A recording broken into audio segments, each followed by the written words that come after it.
আমি 999-এ ফোন করে পুলিশ নিয়ে আমি সাহায্য নিয়ে তারপর আমি রক্ষা পাই।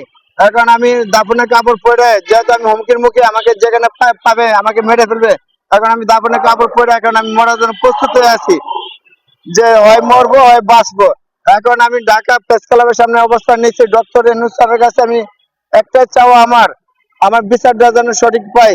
স্যার, আমি যে স্বর্ণলঙ্কার যে টাকাগুলি দিয়েছে আমি নিজের ফ্যামিলির মাধ্যমে আমি দিছি, বিশ্বাস করে দিছি। এখানে আমার কোনো সাক্ষী প্রমাণ কিচ্ছু নাই, যেহেতু আমার সাথে বিবাহ ঠিক।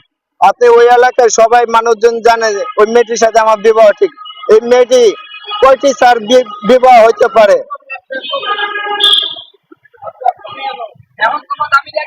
এখন আমার দাবি দেওয়া হলো ডক্টর ইউনূস স্যারের কাছে, স্যার আমি এখন হুমকি মুখে আছি, আমাকে যেখানে পাবে সেখানে মেরে ফেলবে। এখন আমি একটা সঠিক বিচার চাচ্ছি, সেই সঠিক বিচারের দাবি নিয়ে আমি এই জায়গায় আমি অবস্থান নিচ্ছি।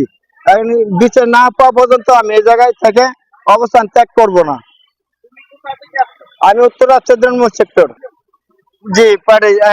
মেয়েটির ভাই আমাকে মেরে ফেলবে, আমার ঘরে আক্রমণ করা হয়েছে গত 3 তারিখে।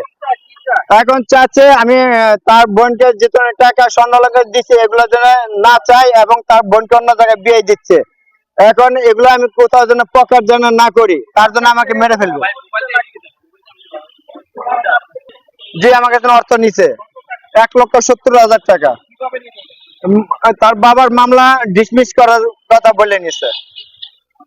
তার বাবার একটি হত্যা মামলা আছে।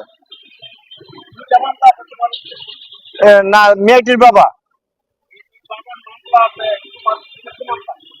না, আমার বিরুদ্ধে না, তার গ্রামে একটি মানুষ মেরে ফেলেছে। আমি টাকা দিচ্ছি, যেহেতু আমার সাথে বিবাহ ঠিক, আর তার মামলা যত ডিসমিস করবে সেই চাওয়াতে আমি দেওয়া, যেহেতু মেয়েটির সাথে আমার বিবাহ ঠিক আছে। জি না, টাকাটা আমার ধার হিসেবে নেওয়া হয়েছে। তার বাবা বললে যে তুমি কিসের টাকা দিছো, তুমি আমাদেরকে কোনো টাকা কোনো কিছু দাওনি। না, এটা কোনো ডকুমেন্টস না, নিজের ফ্যামিলি, তার মেয়ে সীমা। না, নিজের ঘরে বসে টাকা, ক্যাশ টাকা গুনে দিছে। ঘরে বসে টাকা মেয়ে গুনে নিছে আমার বালিশের নিচ থেকে। আমার এখনো সে মেয়ে আমার ঘরে প্রতিদিন আসা যাওয়া হচ্ছিল, প্রতিদিন আমার কাছে ছিল। মেয়েটি বিবাহিত ছিল। জি, মেয়েটি বিবাহিত ছিল।